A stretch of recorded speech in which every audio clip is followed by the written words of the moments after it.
Today is November 20, no, not November, it's September 24th, excuse me, 2021, and I am here with World War II veteran Butch Etcherling. Am I saying that correctly? When were you drafted or did you enlist? I enlisted. What year was that? 43. Where were you sent for training? Boot camp, Farragut, Idaho. How long did you do training? Boot camp, Yeah. that was 6 weeks then.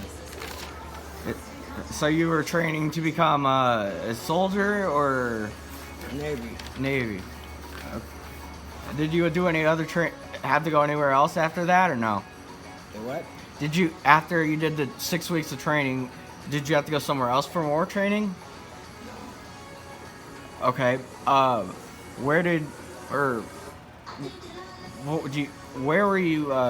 Did you take a transport ship overseas? No, when I come from boot camp, I went to radio school in Madison, Wisconsin for 8 weeks.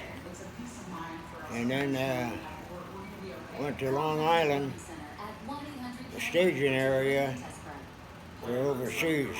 I was in what they call an acorn unit. And we went over to England on the Aquitania four-stacker, a British ship. It's a troop ship, really. And then we got there, and then I was stationed a staging area in Roseneath, Scotland. There's an island. How long did it take you to get to Scotland? Something like 9 days. Did you ever get seasick? No. 15 years, no.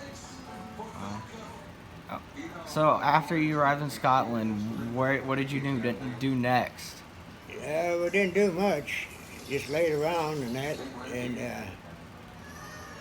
then we got our landing craft, LCT landing craft tank. And then we stationed on the Dunbarton River. Do you know what month did you get to Scotland? Oh yeah, I went up to Dublin and Glasgow. In what month of? Oh, it was in the latter part of the year. It was cold. Okay. Were you just doing stuff in Scotland before the Normandy invasion? Yeah, we done a little training in that, gas mac, etc. Were you assigned to a division? No, it was an acorn unit, what they call an acorn unit. A whole bunch of people. And then we got the landing crafts finally, and then it was turning towards summer. And we just anchored to a buoy, tied off to a buoy in the river there, and just didn't do too much. Once in a while we'd go out and practice landing on a beach there in England. I couldn't tell you where. And otherwise we just laid around, played poker. When did you hear about you were going to invade Normandy? Well, we kind of knew it was coming, but we didn't know when. We didn't know until a couple weeks before. Were you nervous to go to No, I didn't know what I was into. I was only 17. Okay. So the night before D-Day, did you do anything, or what did you have to do to get ready? A lot of people don't know it, but the original invasion was supposed to be the 5th. Yeah. and we all got in a convoy and that, and it was bad weather, rough weather, and they didn't want to land on the beach in the rough weather, so we went back to the staging area, and then the 6th we went,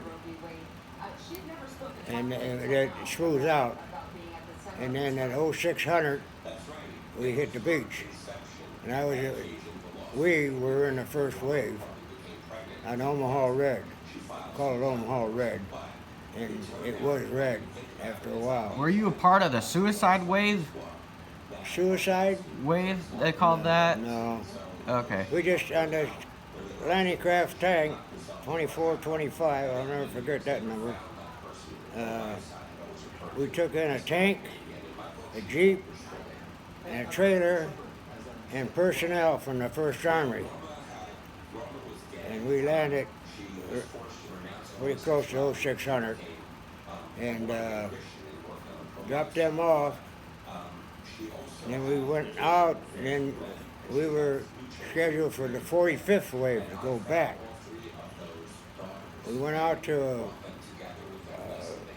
store ship, and they put a Piper Cub, a Jeep, and a trailer, and personnel, and we went back and got that Piper Cub off up to the beach, spread the wings, locked them in, and the pilot took off down the beach. And then he was an observer for the battleships that were sitting probably 30, 40 miles out. And then he'd tell them where to hit and all that, and they'd fire and then hit them bunkers and that. But when they hit them bunkers, all it did was blow a bunch of concrete around. It never got through because those were so thick. It was unbelievable. They never did that, and then they bombed them too later on, but they still didn't do no damage, you know. When you arrived in Omaha, were you getting, how bad were the gunshots from the...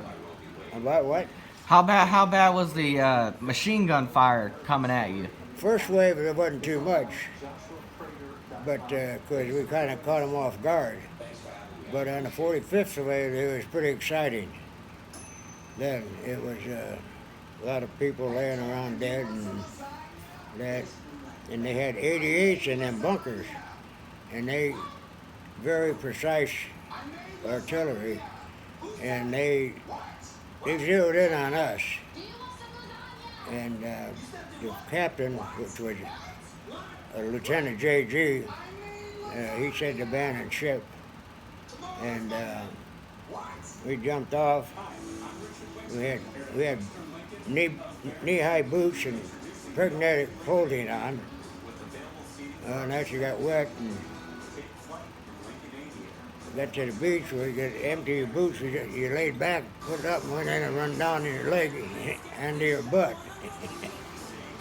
And we were on the beach for a day and a half. And when we got there, and we were going up the beach, and we weren't indoctrinated on the ground plan that, and there's yellow tape around. Well, we walked across that yellow tape because we didn't know any better. Mm-hmm. And some sergeant come along and said, "What the hell are you Navy guys doing in there?" Well, we're going, we don't know where we're going. He said, "Well, you're in a minefield." That was taped off. So we had to backtrack, just like you've seen in the John Wayne movies.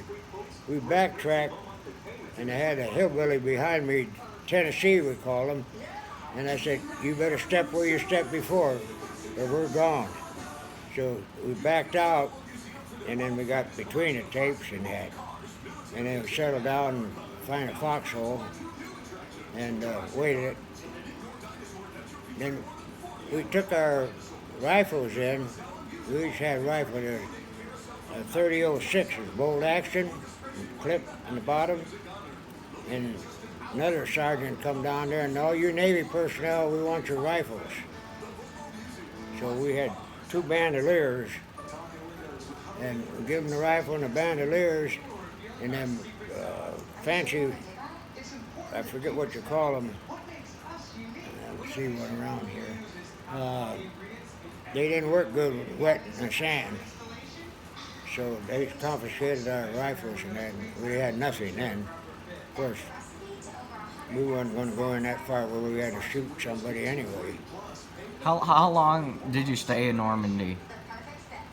Probably a day and a half, maybe 2 days. Then they put us on an LST, and we went back to England. You know what number of LST you were on? You know, 309 or something like that. I don't remember. That's 70 years ago. 77 years ago since D-Day. 77? Okay. So after you were put on an LSD, what was next for you? Like, what'd you do? Right. When you were put on the LSD, what'd you have to do next? We didn't do nothing. We just had bunks in that, and then they loaded up with personnel and that, and went back to England. And then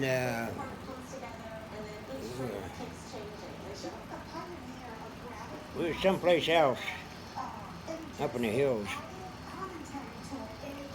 We didn't go back to Scotland, and we stayed there for, I don't know, a week, and then they transported us back and come back on a troop ship. Well, it was kind of like a freighter. I'll never forget the USS Fairchild. That was the name of the ship. And we sailed back, and I think it took us 6 days that time coming back. We pulled into Boston Harbor. Well, we didn't pull. We could see the lights and everything and that, and went by the Statue of Liberty, etc. And we had to stay overnight, and then in the morning they pulled into a pier, and we off-boarded and went back to Brooklyn Navy Yard receiving station, and from there, then I got orders to go to California, a troop train. Well, I had leave coming, and so I got to Indiana, and then caught a train a couple weeks later. And unbeknownst to me, when the troop train, my dad bought a Pullman car, so I had a Pullman car to sleep in that, going to California. Mm-hmm. When we come through Cheyenne, Wyoming on the 4th of July, Mm-hmm. and at noon, and it was snowing in Wyoming. Snowing, big flakes where they hit the pavement and just melted, but they big flakes like that, but size of bigger than a golf ball, tennis ball. Oh, wow. And that was kind of quick, crazy like, snowing in Wyoming. But anyway, and then we got to San Francisco. Yeah, and then it was on there for the receiving station, and then I went down to San Diego. Well, I got in a unit. It was smaller than an SST, but it was an anti-aircraft thing, and they had rockets on it. When they shoot them rockets off, we went out practice when it backed the ship up. Mm-hmm. And then that's the first time I almost got seasick, because I was up in a crow's nest as an observer for what? Because by the United States, and the swells out there, big swells. And I was up there, and that thing was going like that. I was kind of woozy when I come down, when I got done with my shift, but that was the first time. I didn't get sick, but felt a little dizzy. And, well, that's when I think the war was over then. Yeah, with BJJ. You said you were in the Battle of the Bulge. No, I went. I asked you if you had people from the battle. Oh, yeah, yeah. No, then I went up to San Francisco. After that, I was in San Diego for quite a while. Oh, then I went to Point Magoo, California, north of Santa Monica. It was anti-aircraft. I working in a galley, and they had personnel come down there to practice with these anti-aircraft guns. Mm-hmm. And they was north of us and that. And then we'd have to feed them lunch. And I was there for quite a while. And then went up to Frisco, and I got discharged. And I was up there for quite a while too, and doing nothing. Worked in the galley, and then got discharged. Well, I was going to re-up, and they sent my orders was for Norfolk, Virginia, the air station there. Well, I didn't want that, so I told them, no, yeah, give me my papers, I'm done. So I come home, and then I enlisted in the Guard, and I was in there for 2 years, and then Korea broke out. So I re-upped. Korea June 5th, I think, and I re-enlisted in the 7th or something like that. And then I went to New York for a while, the receiving station at Brooklyn, and we were going aboard the USS Risky, aircraft carrier, pictured over there on the wall. And it was still in dry dock. They were still building it. And then finally, after a couple of weeks there, they put us aboard and that, and we done things getting ready and that, getting it ship shape. And finally, they got it down out of the dry dock, and they commissioned it. And then we went on a shakedown cruise to Guantanamo and around and that, and come back, and they made a few repairs and that, and then we went over to England again and the Mediterranean. Mm-hmm. We all around there and hit all them ports and that, and then finally we'll come back, and then we got orders that we were supposed to go to the West Coast. Well, our gun tubs were too wide for the canal, so we had to go around the Horn. That's the roughest water I ever seen. Every carrier has 4 tin cans, destroyers, as security, and you see them tin cans, they'd be down there, and next time they'd be up there. That's how high the waves and how rough the water was. So anyway, we got through, and I guess, we went to San Diego, and messed around there for a while. Took cruising, went up to Frisco, and then finally got orders to go over to Korea. Where in Korea were you sent to? What's that? Where in Korea were you sent to? Well, we were out at sea all the time. In the water there, the ocean, whichever water, I don't remember now. And then we had the aircraft on board, and we was out there, and then they had, at night they'd have sorties that fly off, and they'd go over and do whatever they had to do, and come back. That's when they had, they just got the new jets,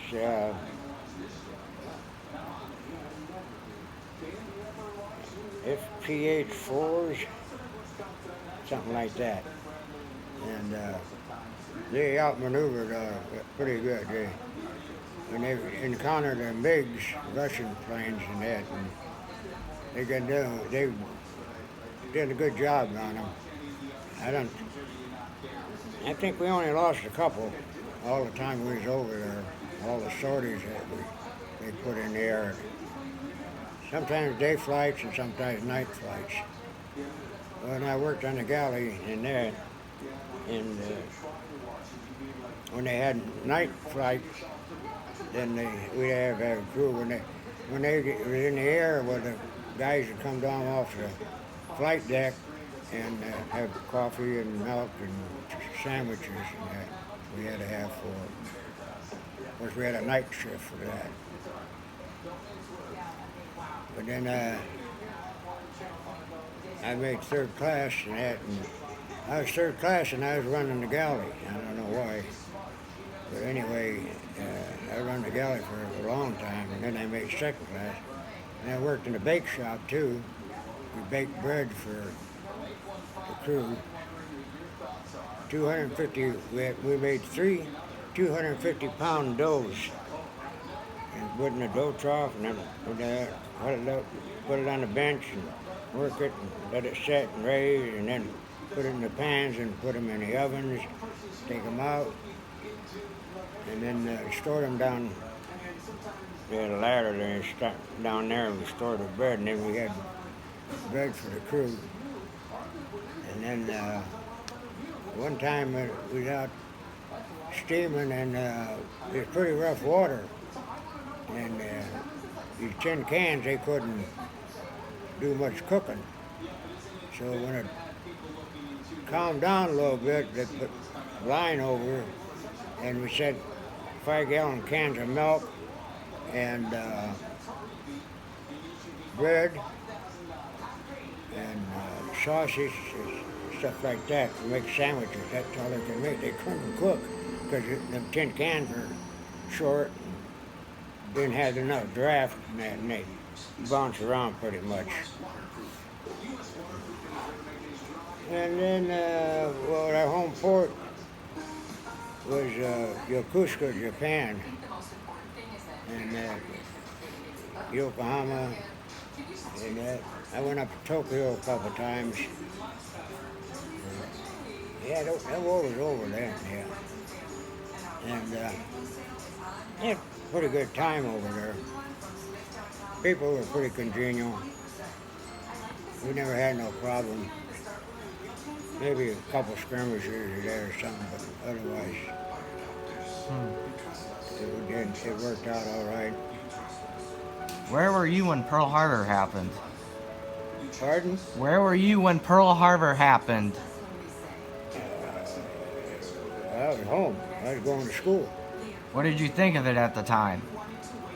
I thought it was pretty nasty.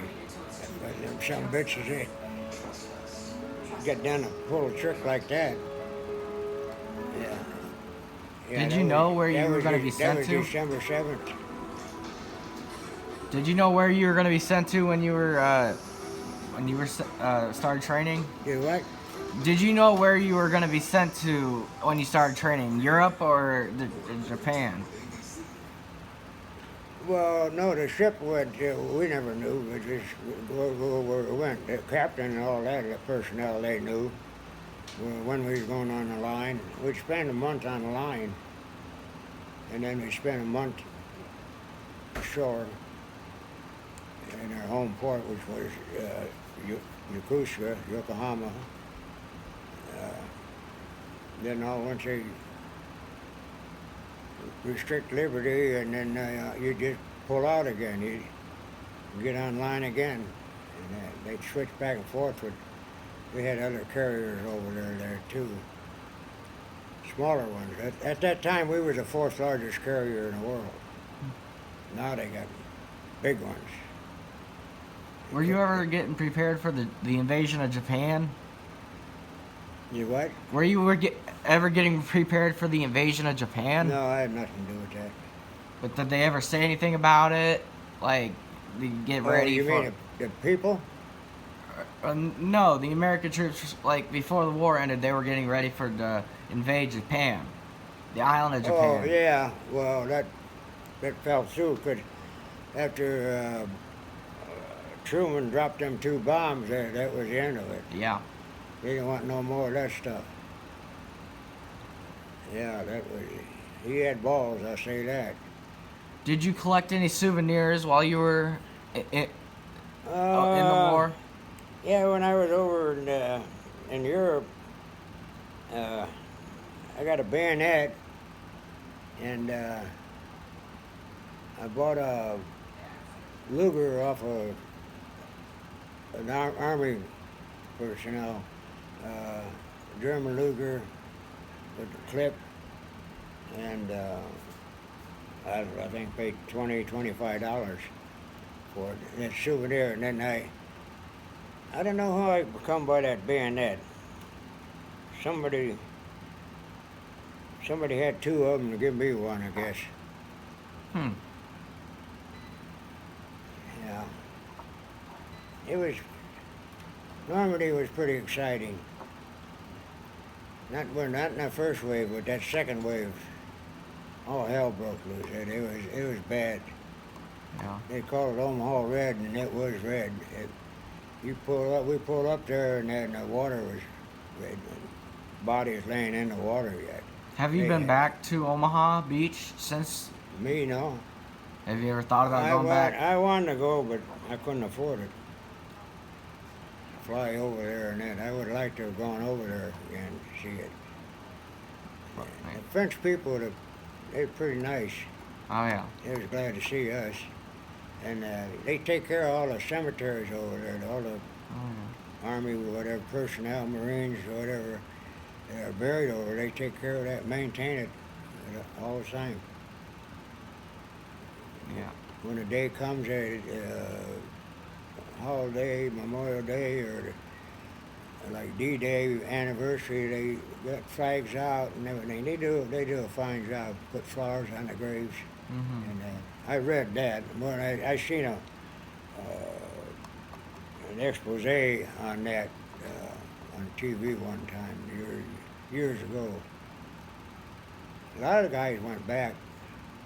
Yeah. That were over there on D-Day, but I could never make. I wanted to, but I can't. This last time, on account of the pandemic, there weren't too many over there. No. Just a handful.